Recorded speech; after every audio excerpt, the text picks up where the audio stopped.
ಎಲ್ಲರಿಗೂ ನಮಸ್ಕಾರ. I think Rohit ಚಕ್ರವರ್ತಿಯವರು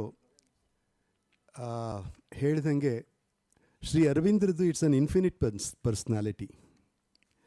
ಅವರ ವ್ಯಕ್ತಿತ್ವವನ್ನು ಅರ್ಥ ಮಾಡಿಕೊಳ್ಳಲು ಪ್ರಾಯಶಃ ಒಂದು ಜನ್ಮ ಸಾಕಾಗಲ್ಲ. ಇವತ್ತು ನಾವು ಚರ್ಚೆ ಮಾಡ್ತಾ ಇರೋದು ಶಿಕ್ಷಣ ರಂಗಕ್ಕೆ ಶ್ರೀ ಅರವಿಂದರ ಕೊಡುಗೆ ಏನು ಅಷ್ಟು ಮಾತ್ರ ಮಾಡ್ತಾ ಇದ್ದೀವಿ. ಅದನ್ನು ಕೊನೆಯವರೆಗೂ ಅವರಿರೋ ಕಾಲದಲ್ಲಿ ಕೊನೆಯವರೆಗೂ ಅವರು ಶಿಕ್ಷಣ ರಂಗಕ್ಕೆ ಅತ್ಯಂತ ಮಹತ್ವವನ್ನು ಕೊಡ್ತಾ ಇದ್ದರು. Let me focus only on his contribution to education today. Shri Aravinda was an extraordinary student. ಅವ್ರನ್ನ ಸುಮಾರು 7ನೇ ವಯಸ್ಸಿಗೆ ಅವರು ಮ್ಯಾಂಚೆಸ್ಟರ್ಗೆ ಇಂಗ್ಲೆಂಡ್ಗೆ ಕಳಿಸ್ಬಿಟ್ರು ಅವ್ರ ತಂದೆ ಅವ್ರನ್ನ. ಯಾವುದಕ್ಕೆ ಕಾರಣ ಏನು ಅಂತಂದರೆ ಶ್ರೀ ಅರವಿಂದರಿಗೆ ಭಾರತೀಯ ಸಂಸ್ಕೃತಿಯ ಲವಲೇಶವೂ ಅವರಿಗೆ ತಾಕಬಾರದು, ಅವ್ರಿಗೆ ಅವರ ಮಾತೃಭಾಷೆ ಕೂಡ ಬರಬಾರದು ಅನ್ನೋ ದೃಷ್ಟಿಯಿಂದ ಡಾಕ್ಟರ್ ಕೃಷ್ಣಧನ ಘೋಷ್ ಅಂತ ಅವರು ಪ್ರಖ್ಯಾತ ಡಾಕ್ಟರ್ ಇದ್ದರು. ಅವರು ತಮ್ಮ ಮಕ್ಕಳನ್ನು 3 ಮಕ್ಕಳನ್ನು ಕಳಿಸ್ತಾರೆ. ಶ್ರೀ ಅರವಿಂದರು ಒಬ್ಬರನ್ನೇ ಅಲ್ಲ, 3 ಮಕ್ಕಳನ್ನು ಇಂಗ್ಲೆಂಡಿಗೆ ಕಳಿಸ್ತಾರೆ.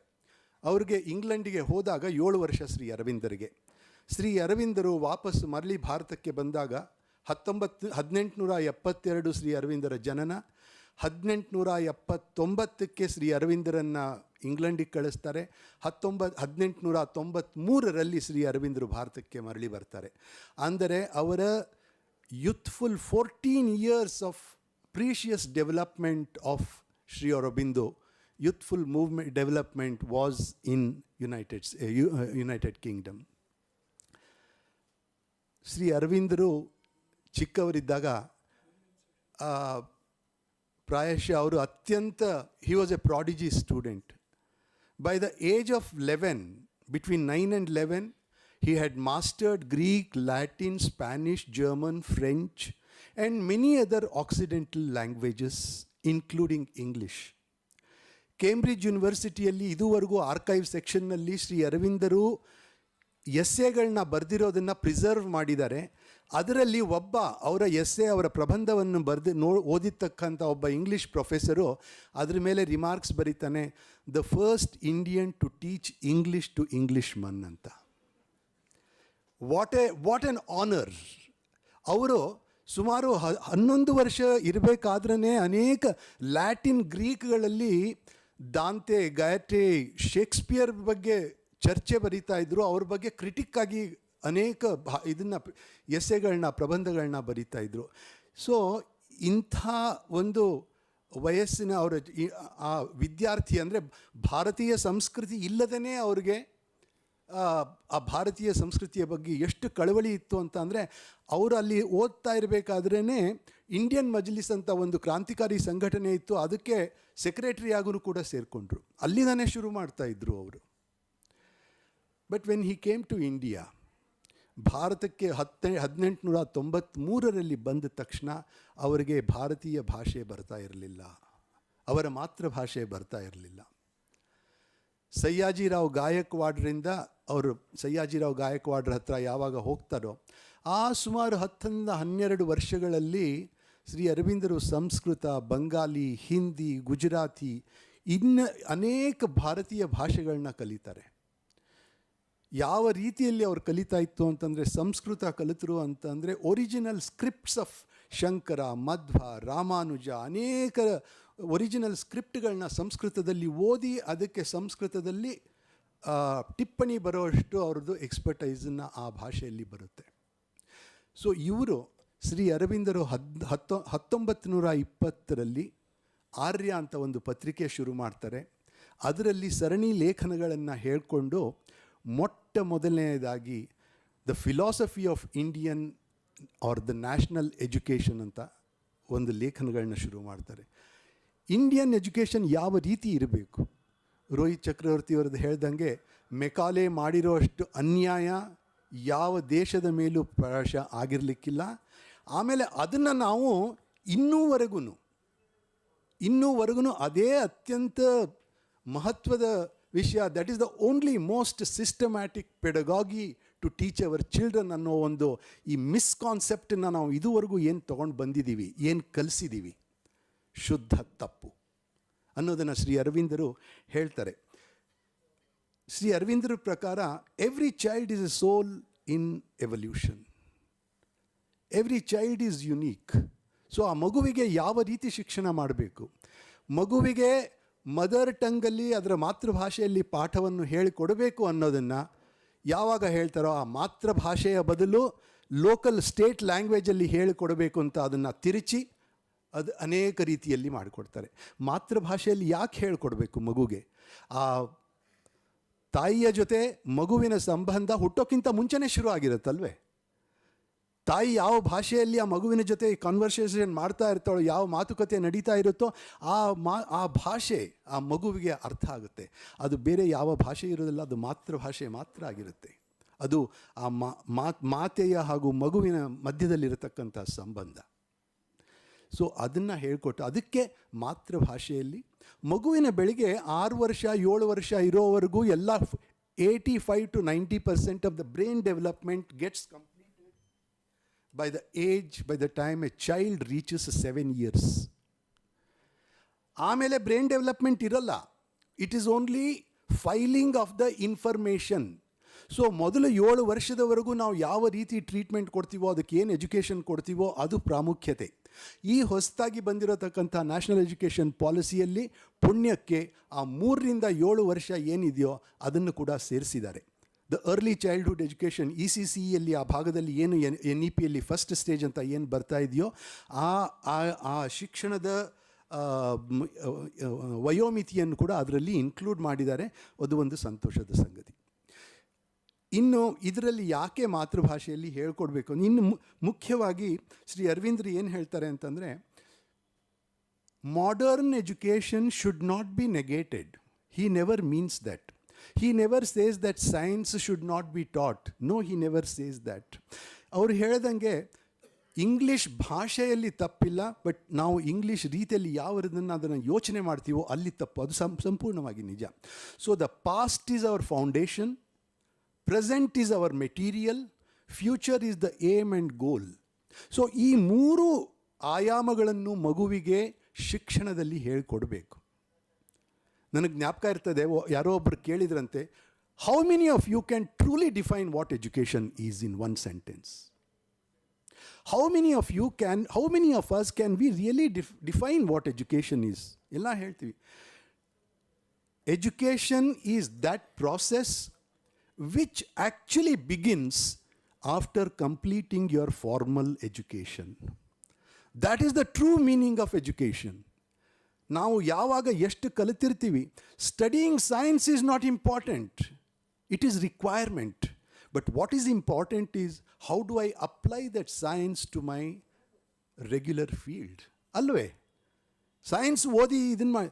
ಇನ್ನೊಂದು ಶ್ರೀ ಅರವಿಂದರದ್ದು ಇನ್ನೊಂದು ಹೇಳಿರೋದು, ನಾನು ಶ್ರೀ ಅರವಿಂದರ ಮೂರು ಸಮಗ್ರ ಶಿಕ್ಷಣದ ತತ್ವಗಳನ್ನ ರೋಹಿತ್ ಅವರು ಹೇಳಿದ್ದಾರೆ ಅಂತ ನಾನು ಅದನ್ನು ಟಚ್ ಮಾಡಲಿಕ್ಕೆ ಹೋಗಲ್ಲ. ಬಟ್ ಇನ್ನೊಂದು ಮುಖ್ಯವಾಗಿ ಏನು ನೋಡ್ಕೋಬೇಕು ಅಂತಂದರೆ, the whole world is changing, isn't it? We cannot negate it. Nationalism, internationalism, globalisation, all these things are become part and parcel of it.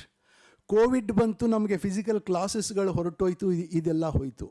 On one side we have, so Shri Aurobindo is absolutely clear. Shri ಅರವಿಂದರು ಸುಮಾರು 100 ವರ್ಷಗಳ ಹಿಂದೆ ಹೇಳಿರೋದು ಏನಿದೆಯೋ ಅದು ಇನ್ನೂವರೆಗೂ apply ಆಗುತ್ತೆ. Which thinker has talked about internationalism 100 years back? You tell me. What Sri Aurobindo talks about globalization, what Sri Aurobindo talks about internationalism is even applicable today. But ನಾವು ತಪ್ಪು ಮಾಡ್ತಾ ಇರೋದು, ಇಂಟರ್ನ್ಯಾಷನಲಿಸಮ್ ಹೆಸರಲ್ಲಿ, ಗ್ಲೋಬಲೈಸೇಷನ್ ಹೆಸರಲ್ಲಿ ನ್ಯಾಷನಲಿಸಮನ್ನು ಡೈಲ್ಯೂಟ್ ಮಾಡ್ತಾ ಇದ್ದೀವಿ. Internationalism can be understood only if my sense of nationalism is strong. It should be built on the foundations of nationalism. And Indian nationalism is founded on Sanatana Dharma, anta Sri Aurobindo ಹೇಳ್ತಾರೆ. It is the Indian culture. If India has to rise, the Sanatana Dharma has to rise. Sanatana Dharma should not be mistaken in a petty religious meaning. It is these mistakes, concepts, misconcepts we talk about. Sri Arvindra Samagra Shikshana, the integral education, encompasses all these 5: physical, as he rightly said, physical, vital is nothing but the emotional part of it, mental education, psychic education, and the spiritual education. ಇದನ್ನು ನಾವು ಸ್ವಲ್ಪ ನೋಡಿದಾಗ ಉಪನಿಷತ್ತುಗಳಲ್ಲಿ ನಮಗೆ ಕಂಡು ಬರಲ್ವೇ?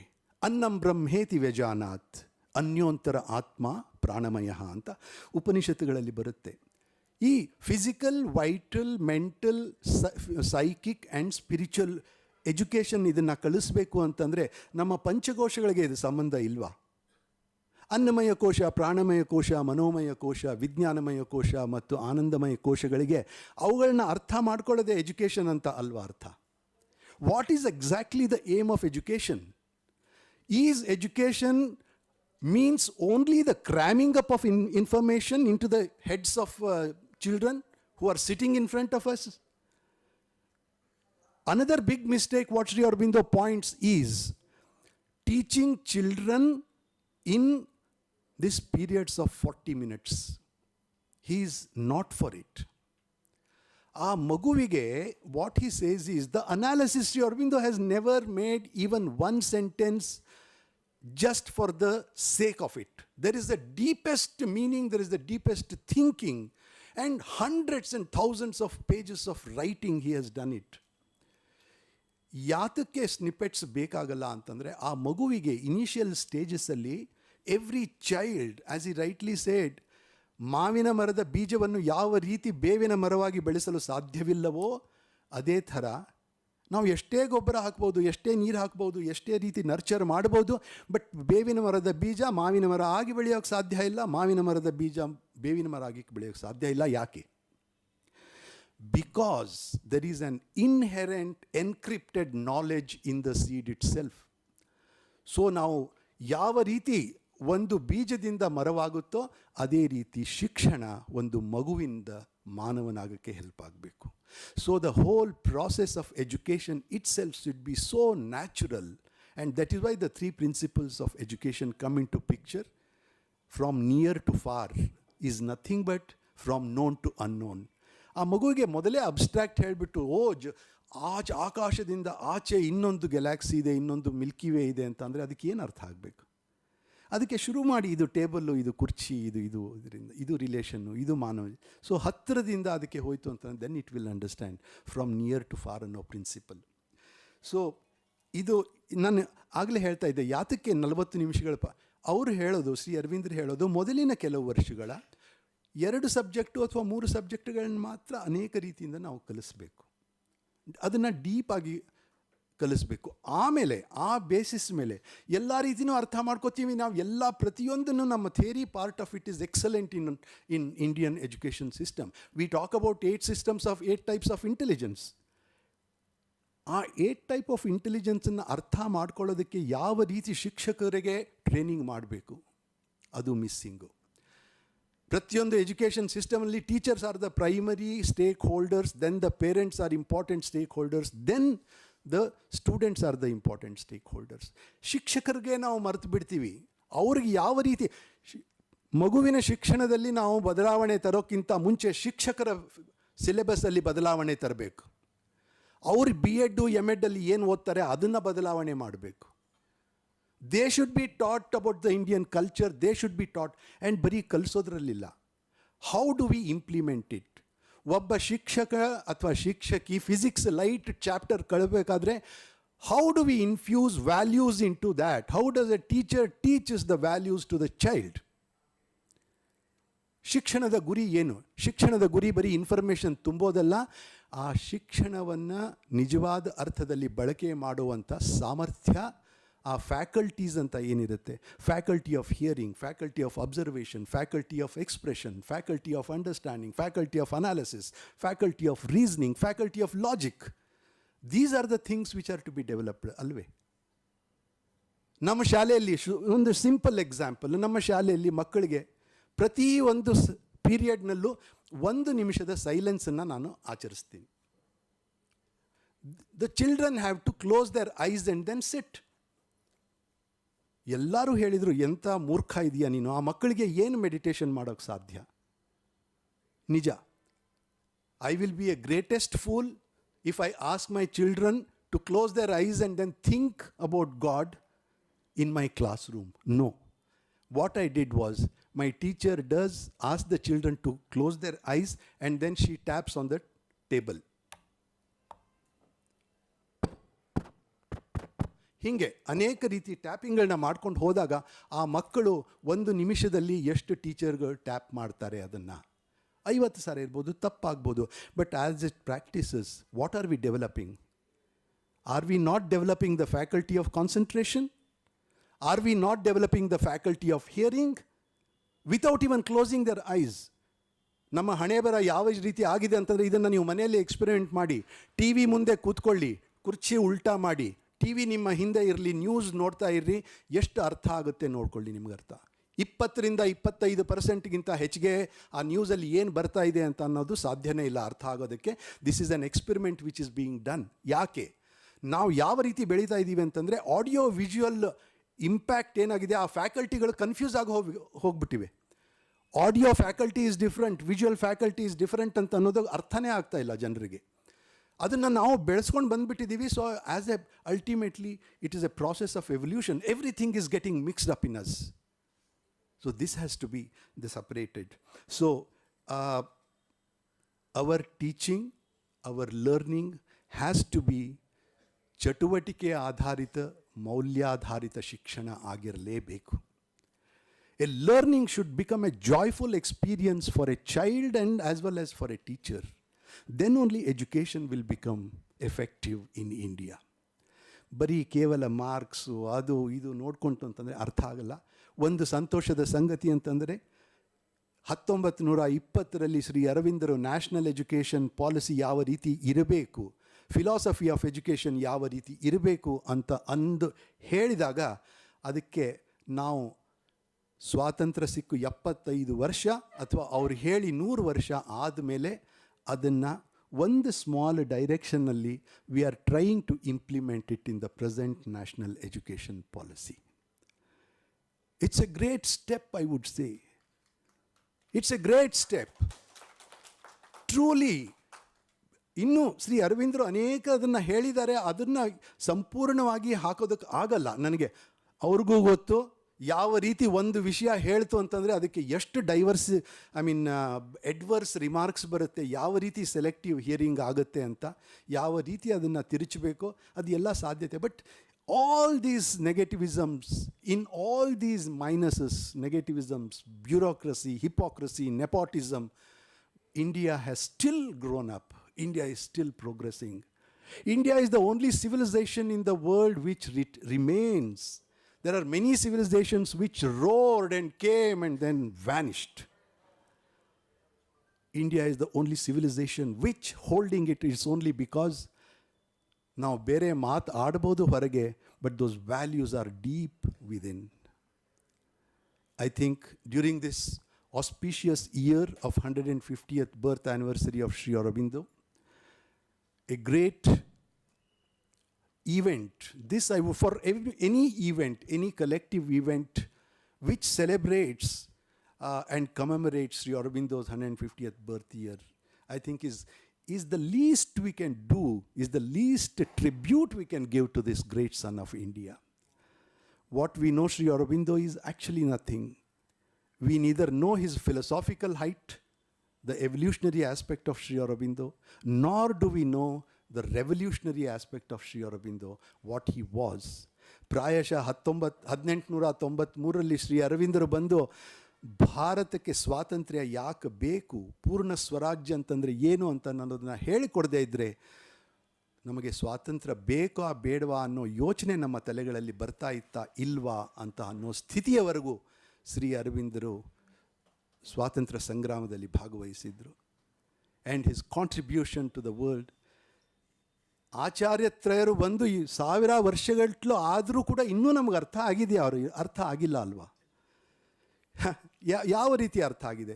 ಶ್ರೀ ಅರವಿಂದರು ತಾಯಿಯವರು ನಮ್ಮ ಇಬ್ಬರ ಮಧ್ಯ ಸುಮಾರು 100 ವರ್ಷಗಳಿಗಿಂತ ಹೆಚ್ಚು ಕಾಲ ನಮ್ಮ ಮಧ್ಯದಲ್ಲಿ ಇದ್ದರೂ ಕೂಡ ನಾವು ನಮಗೆ ಅರ್ಥವಾಗುವಂಥ ಭಾಷೆಯಲ್ಲಿ ಬರೆದರೂ ಕೂಡ ನಾವು ನಮ್ಮ ಹತ್ರ ಆ ಹಿತ್ತಲ ಗಿಡ ಮದ್ದಲ್ಲ ಅಂತೀವಲ್ಲ, ಅದೇ we still want to go to the Western culture, Western education. ಇದನ್ನು ಬಿಡೋಣ. ಐ ಥಿಂಕ್ ಭಾರತೀಯತೆಗೆ ಒತ್ತು ಕೊಡೋಣ. It is time has come for India to really stand ahead. If you look at it, the amount of progress we have made in spite of all these negativisms ವಿದೇಶಗಳಲ್ಲಿ ಇದರಲ್ಲಿ. So India is growing, but every one of us have to become more and more conscious what my contribution to the growth, to my mother India, to ನನ್ನ ಮಾತೃಭೂಮಿಗೆ ಯಾವ ರೀತಿ ನಾವು ನಮ್ಮ ಕೊಡುಗೆಯನ್ನು ಕೊಡ್ತೀವಿ ಅಂತ ಅನ್ನೋದನ್ನು ಅರ್ಥ ಮಾಡ್ಕೋಬೇಕು. ಇದನ್ನು ಅರ್ಥ ಮಾಡಿಕೊಂಡು ಇದು ಶುರು ಆಗಬೇಕಾದದ್ದು ಶಿಕ್ಷಣದಿಂದಲೇ, ಮಗುವಿನ ಶಿಕ್ಷಣದಿಂದಲೇ. ಸೊ ಇಷ್ಟು ಹೇಳಿ ನನ್ನ ಮಾತನ್ನು ಮುಗಿಸ್ತೀನಿ. ಇದಕ್ಕೆ ನನ್ನ ಈ ಸಭೆಗೆ, ವಿಶೇಷ ಸಭೆಗೆ ಕರೆದು ಅವಕಾಶ ಮಾಡಿಕೊಟ್ಟಂಥ ಪ್ರಸನ್ನರವರಿಗೆ ವಿಶೇಷವಾಗಿ ಮತ್ತು ಮಿಥಿಕ್ ಸೊಸೈಟಿಯವರಿಗೆ ವಂದನೆಗಳನ್ನ, ಧನ್ಯವಾದಗಳನ್ನ ಹೇಳ್ತಾ, ರೋಹಿತ್ ಚಕ್ರವರ್ತಿಯವರು ಅವರು ಕನ್ನಡದಲ್ಲಿ ಮಾತಾಡಿದ ತಕ್ಷಣ ನನಗೆ ಅದನ್ನು ಮ್ಯಾಚ್ ಮಾಡೋದಕ್ಕೆ ಸಾಧ್ಯನೇ ಇಲ್ಲ. ಅದಕ್ಕೆ ಬಟ್ ಅವರಂಥವರು ಈ ಶಿಕ್ಷಣ ರಂಗಕ್ಕೆ ಅವರಂಥವರ ಕೊಡುಗೆ ಇನ್ನೂ ಭಾಳಷ್ಟು ಕೆಲಸ ಇದೆ.